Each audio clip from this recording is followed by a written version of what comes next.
এখানে সংবাদের ভিত্তিতে আসছি 11টা বা 12টার দিকের ঘটনা আর কি। এখানে আসার পরে সংবাদ পাচ্ছে যে একজন ওই জুস্টা নামে একজন হচ্ছে হ্যাঙ্গিং আর কি। তো এই ঘটনায় হচ্ছে যে বিভিন্ন কথাবার্তা শোনা যাচ্ছে, এগুলো হচ্ছে আমরা যাচাই বাছাই করতেছি। পরবর্তীতে হচ্ছে যে তদন্ত সাপেক্ষে পরিপূর্ণ একটা তথ্য আপনাদেরকে দিতে পারবো, আর আমাদের মিডিয়া সেল থেকে সেটা বলবে। মানে হ্যাঁ বউ বাচ্চা আগে 5 মাস আগে নিয়ে গেছে গা, একজনের ভাই করে নিয়ে গেছে গা। নেওয়ার পরে মানে পাগলা, খায় না ঠিক মতন, গা গোসল করে না, কথাবার্তা বলে না, খালি কুই ধরে মেরে ঘরে বই থাকে। লাস্টে ঈদের আগের দিন আইতে কোনায় 2টা পঞ্চাইছে। পঞ্চানির পরে ও কথা আমি সব বাদ দিয়ে দিলাম। বাদ দেওয়ার পরে মনে করো আমার ভাইয়ের আমি আইতো নিজে তুইলে খাওয়াই দিছি, তুই ঘরে থাক, আমি বাইরে বুগাই থাকি, তাহলে আমার জীবন শেষ করে দিব। তোর বাচ্চা তোর কাছে ফিরে আসছে, তোর জীবন শেষ করার কোনো দরকার না। তুই সুস্থ হ, তোর ডাক্তার ওষুধ পাতি কিনা খাওয়া, তোর সুস্থ তুমি তোর কামাই তোর বাচ্চা দুটো মানুষ করে না। সেই পর্যায়ে আছে। একে 3টার সময় শুনতেছি যে ওই নাইবেলি পুলিশের বাড়ি চোরাইছে, গরু চোরাইছে। তা আমার দরজা গুছাইলাম, আমার সাথে সাথে আমার ভাইয়া বাড়াইনি। আমি বাড়াই করলাম মনে তোর সঙ্গে তোর বউ নিয়ে জ্ঞান যান, তোর মানুষের মেলা কিছু করতেছে, সন্দেহের পর তুই বাইরে বাড়াইছে, তুই আবার ঘরে যান। পরে আমি হয়তো ঘরে নিয়ে আমি হয়তো ঘরে থাকলাম, আমি গেলাম না ওই বাড়ি। না যাওয়ার পরে আমার সবাই গেছে, এলাকার মানুষ সবাই গেছে, যায় তো উপায় নাই, সিংহের মুখে কারোই ধরতে পারে নাই। ওরা সন্দেহ করতেছে গরু চুরি করে বেড়াইছে, আমরা দেখছি।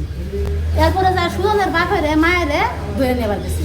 আজকে 3:12 মিনিট বলো তোমার বাচ্চা দাও, তোমার পোলা দাও, তোমার পোলা গরু চুরি করে গেছে। আমার পোলা ঘরে ঘুমাইছে, গরু চুরি করবে, তোমরা কইলে আমার পোলা ঘর তুমি দিদি মু তো দিবি না, তাও তো করে ধরে না যাম কা কথা কয়ে নিয়ে সুজনের বাপেরে আর সুজনের মায়ের ধরে মারছি 3টার সময় ধরে নিয়ে। এই গল্প শেষ, মানে পর্দা শেষ। এটা তারপর সকালে 9টার সময় আমার বাইরে ঘরে শুয়ে আছে, আয়া কয়তাছে করে মন তো আমি আর তোর সঙ্গে বড় পয়সা তোর রাখে, তোর কাছে একটা জমানবন্দি নিব।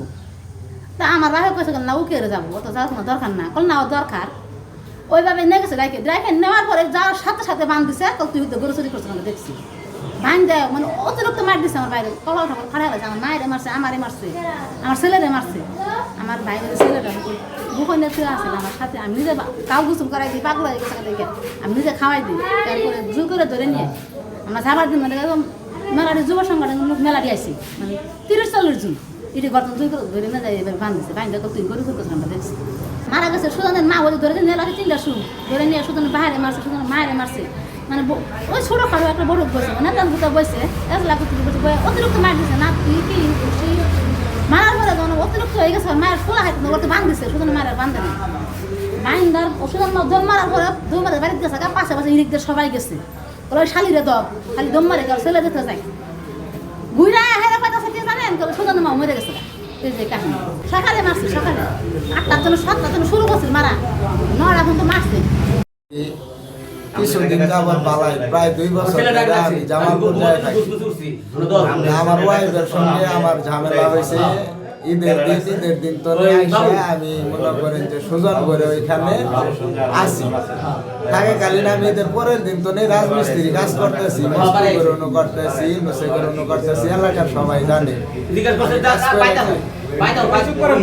এর মধ্যে মনে করেন যে রাইতের আনুমানিক 3টা কি 3:30 বাজে এই বেটার ছেলে সুজনের গায়ে গর্তনে টাইনে বাই করতেছে। আমি কি হয়েছে শুনি, এর মধ্যে হইলো আকু হেলাল, তারপরে হইলো আন্নের এই যে নাইবেলি মেম্বারের বাইক না আসে, আরো কয়েকজন অনেকটি ভালাই কয়েকজন।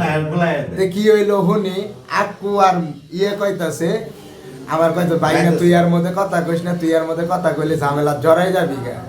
আমি কি হইছে বাবা গোবেন তো একজন মানুষের রাত করে ধরে নিয়ে গেতেছেন কা গোবেন তো পরে আমার এই করার পরে এই বেটার বউ বাইরে এই বেটার ওয়াইফ যখন বাড়ায় আসলো তার ছেলের জন নিয়ে যায়, আর ছেলের পাঞ্জাবিটা ধরে নিয়ে মাটির মধ্যে শুয়ে পড়ছে যে আমার ছেলের নিয়ে যাবার দিব না, আগে চোর প্রমাণ করবা তারপরে নিয়ে যাবা। এর মধ্যেও এই বেটাও যায় এই বেটার ছেলেরে ধরছে, পরে ওই ছেলেটারে ছাইরে দিয়ে এই বেটাটারে ধরে নিয়ে গেল গা। নিয়ে যাওয়ার পরে এই বেটার ওয়াইফ আর আমি আর এই বেটার ছোট ছেলে অনেকক্ষণ যাবত বসে থাকলাম সকাল 7টা পর্যন্ত। এর মধ্যে আইসা বলতেছে তোমারে মনি আর তোমার মনির বাপ ডাকতেছে, আমি গেলাম, যাওয়ার পরে কইতাছে মাঝখানে বস। আমি কি এর মাঝখানে বমো? তুই চুরি করছিস, মাঝখানে বমি না কইব কি? আমি চুর আগে প্রমাণ করবেন, তারপরে আমি মাঝখানে যাইব। তুই আঙ্গের বাইক না তেলে হয়ে যাইব, চেয়ার হইব, চেয়ার হয়ে থাক, পরে প্রমাণ কইরা তারপরে তোরে মাঝখানে বহাম। কোনো প্রমাণ ছাড়াই ওরে ধইরা আনলো, ওরে ধইরা আইনা তিনজনের একসঙ্গে বান দিয়া অনেক রকম মারামারি করতেছে, অনেক রকম মারতেছে। এইভাবে মারার পরে হেরওয়াই পাইছে, হেরওয়াই বেরো ধইরা মারলো। আক্কু, হেলাল, আজিজ, আজিজের বউ, নাইবেলি মেম্বার, জি না, নাইবেলি মেম্বারের ভাই না, মস্তুর ভাই, এরা ধইরা মার দৌড় করার পরে এর বইয়েরে ধরে দাবার ফালাইছে। দাবার ফালানির পরে তারপরে কি হয়েছে ভাই আমরা জানি না। হাতের বাঁধন বাঁধা আক্কু, বাবু, হেলাল, হাসেম, মুতালেব, তা হচ্ছে আমির, মস্তু, তারপরে আইজল, মনি, এটা আমার আটকাইছে। তারপরে কইতাছে তুমি তোমার পোলারে ডাকে নিয়ে আও, আমারে ছাড়া দেয় না, আমার পোলারে আমি ডাকি নেব। আমার কোনো আমি সাথে আমি কীভাবে ডাকি নেব বাড়িতে নেই। এখন তো বাচ্চার মা হয়েছে, বাচ্চার মায়েরও মারছে, আমারও মারছে, আর এই যে পুনার মারছে। ও এই যে 17 না 17 মানছে, ওই মারা গেছে। আমি ইতে মাতা জানি আঙ্গবাড়ি মারছে, আঙ্গবাড়ি মারা গেছে, মারছে কিন্তু ওকে বাড়ি পুলিশ ওকে বাড়ি মারছে, মারলে দৌড় দিছে, আবার এরা সঙ্গে সঙ্গে গেছে।